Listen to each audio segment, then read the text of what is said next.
Godzilla x Kong release होने में अभी बस कुछ ही दिन बाकी है और इस बीच हम लोग के सामने आ चुका है इस फिल्म का प्रील्यूड कॉमिक जिसका नाम है Godzilla x Kong the Hunted. इस कॉमिक बुक का स्टोरी मॉन्स्टरवर्स के दो बड़े इवेंट गॉडजिला वर्सेस कॉन्ग और गॉडजिला एक्स कॉन्ग इन दोनों इवेंट के बीच के टाइमलाइन में सेट है। तो टेक्निकली गॉडजिला एक्स कॉन्ग का स्टोरी यहीं से स्टार्ट होता है। इस कॉमिक में बहुत सारे नए मॉन्स्टर्स को इंट्रोड्यूस किया गया है और इसमें गॉडजिला और कॉन्ग फाइट करते हुए भी नजर आते हैं। तो बिना टाइम वेस्ट किए वीडियो को स्टार्ट करते हैं, लेकिन अगर आपने चैनल को सब्सक्राइब नहीं किया तो प्लीज चैनल को सब्सक्राइब कर देना, क्योंकि इस चैनल पर मॉन्स्टरवर्स से रिलेटेड बहुत सारे वीडियोस आने वाले हैं।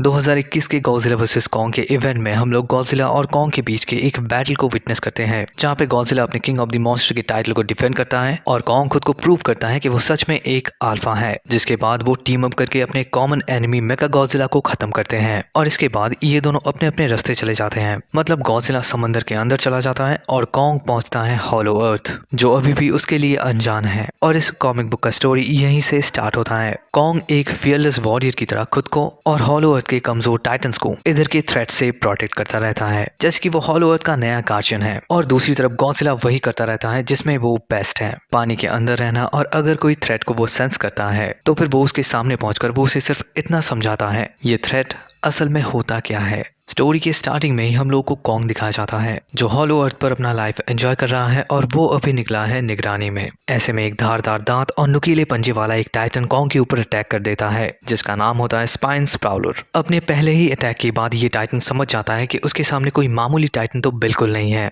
लेकिन फिर भी उसे अपने बच्चों का पेट पालना है। तो वो फिर से कॉन्ग के ऊपर अटैक करता है और कॉन्ग एक ही झटके में उसे अपने से दूर फेंकता है। कॉन्ग को अभी लगने लगता है कि वो टाइटन अभी बेहोश हो चुका है, लेकिन उस टाइटन का फेट इतना भी अच्छा नहीं था, क्योंकि कॉन्ग के उस पंच के बाद वो टाइटन आकर गिरता है एक ट्रैप में, जिसके बाद बहुत सारे स्पीयर्स उस टाइटन के अंदर घुस जाते हैं और इस ट्रैप को तैयार करते हैं रेमन मार्टिन, एक बाउटी हंटर जो सिर्फ थ्रिल के लिए टाइटन्स को कैप्चर करता है। जिसके बाद वो उन टाइटन्स के ऊपर एक्सपेरिमेंट करते हैं और इससे ज्यादातर टाइटन्स मारे जाते हैं। मार्टिन अभी एक बटन प्रेस करता है जिससे वो स्पाइन स्प्राउलर शॉक से बेहोश हो जाता है। इसके बाद वो अपने सीक्रेट बेस में उस टाइटन को लेकर लौटता है और यहीं पे हम लोग को देखने मिलता है मार्टिन का सीक्रेट म्यूजियम, जहाँ पर उसने बहुत सारे डेड टाइटन्स को सजा कर रखा है। और इनमें से कुछ टाइटन्स हैं spore mantis, psycho vulture, mother long legs, square buffalo, death Jacqueline, magma turtle, यहाँ तक कि उसने म्यूटोस के एक्स को भी सजा कर रखा है। रेमन मार्टिन इन टाइटन से सच में हेट करता है और ये चीज हम लोग उसके काम से ही समझ सकते हैं, लेकिन इसका रीजन है उसका बैक स्टोरी। 2014 के म्यूटो अटैक में उसने अपने बीवी और बच्चे को अपने आंखों के सामने मरते हुए देखा है और उन्हीं को बचाते हुए वो अपने लेफ्ट आर्म को भी खो देता है। लेकिन टाइम बीतता है और वो अपने रिसोर्सेज को यूज करके अपने लिए सिर्फ एक मैकेनिकल आर्म ही नहीं, वो उन टाइटन से लड़ने के लिए वो एक जायंट ट्रांसफॉर्मर रोबोट को बिल्ड करता है। मार्टिन इसे उसके अंदर से ऑपरेट करता है और वो इसका नाम रखता है द हंटर। मार्टिन अभी अपने रोबोट टाइटन हंटर को टेस्ट करता है, जहाँ पे वो स्पाइन स्प्राउलर की स्पाइन को एक ही शॉट में तोड़ डालता है। और यहीं पे हम लोगों को पता चलता है कि उस मेगा बीस्ट को किस रीजन से बनाया गया है और वो कितना ज्यादा केपेबल है। रेमन जो कर रहा है वो गलत है और इसके इस इलीगल एक्सपेरिमेंट के बारे में गॉडजिला को पता ना चले, इसी रीजन से वो ओशंस के अंदर बहुत सारे रिएक्टर बीकन्स को सेटअप करता है और गॉडजिला सच में उन बीकन्स के पीछे रहता है। लेकिन रेमन फिर से हॉलो अर्थ पहुंचता है और फिर वो अपने हंटर अवतार में बहुत सारे टाइटन्स को हंट डाउन करता है। उसका सबसे पहला टारगेट होता है एक वॉर बैट और फिर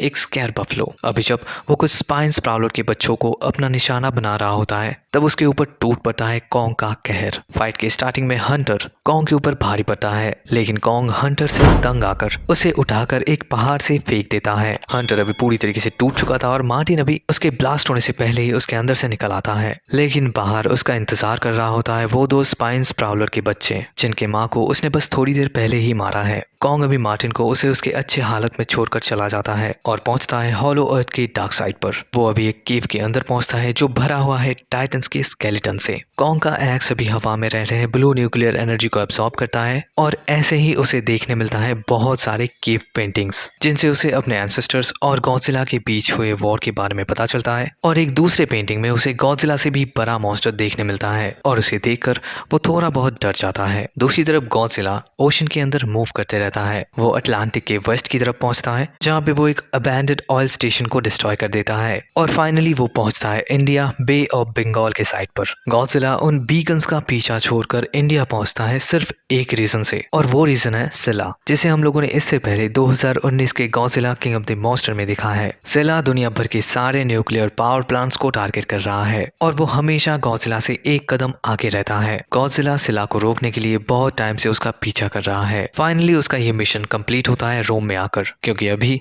गॉडजिला सिला के सामने है। और इसके आगे का स्टोरी हम लोगों को देखने मिलेगा Godzilla x Kong the new empire में। ये नॉवल गॉडजिला और कॉन्ग के इंटेंशंस को बहुत ही क्लियर तरीके से हम लोगों के सामने रखता है। गॉडजिला नेचर के बैलेंस को मेंटेन रखने का काम करता है और कॉन्ग अपने टेरिटरी को बचाने का काम करता है और उसे किसी भी हालत में अपने इलाके को प्रोटेक्ट करना है। वैसे ये नॉवल एक चीज तो कंफर्म कर देता है कि गॉडजिला वर्सेस कॉन्ग के बाद ये दोनों अब तक नहीं मिले हैं और इनका बाकी का कैरेक्टर डेवलपमेंट हम लोगों को देखने मिलेगा गॉडजिला एक्स कॉन्ग में, जहाँ पे शायद मोथरा इन दोनों के बीच पीस मेकर का काम करने वाली है। इस नॉवल से हम लोगों को सिला के नए पावर्स के बारे में भी पता चलता है, जैसे ये आर्मर्ड सुपर स्पीसीज का टाइटन न्यूक्लियर रेडिएशन को कंज्यूम करता है। सिला अपने अंदर से एक गैस छोड़ता है जिससे चारों तरफ कोहरा हो जाता है, मतलब फॉगी एनवायरनमेंट को क्रिएट कर सकता है और इस तरीके से वो किसी भी अटैक से बच सकती है। मतलब उसके दुश्मन को ये पता ही नहीं चलेगा कि वो कहाँ पे है। उसका ओवरऑल बॉडी स्ट्रक्चर बहुत ही स्ट्रॉन्ग है क्योंकि वो अपने पैरों से ही मिलिट्री जेट्स को डिस्ट्रॉय कर सकता है। उसके पास और भी बहुत सारे पावर्स हैं जिनको मैं स्पॉइल नहीं करना चाहता,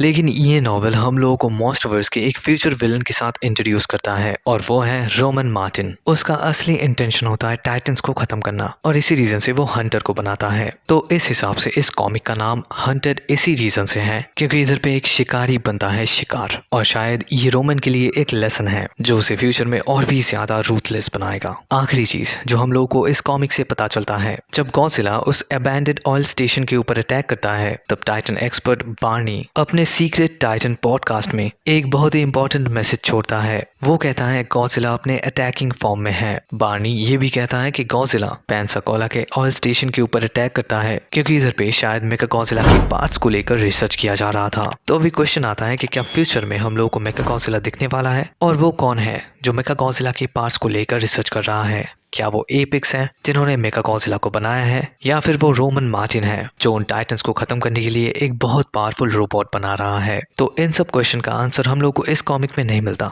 लेकिन देखते हैं फ्यूचर में हम लोग को कितना पता चलता है। तो यही है वीडियो कैसा लगा कॉमेंट में जरूर बताना और मिलते हैं आपसे अगली वीडियो में। Till then take care and peace out.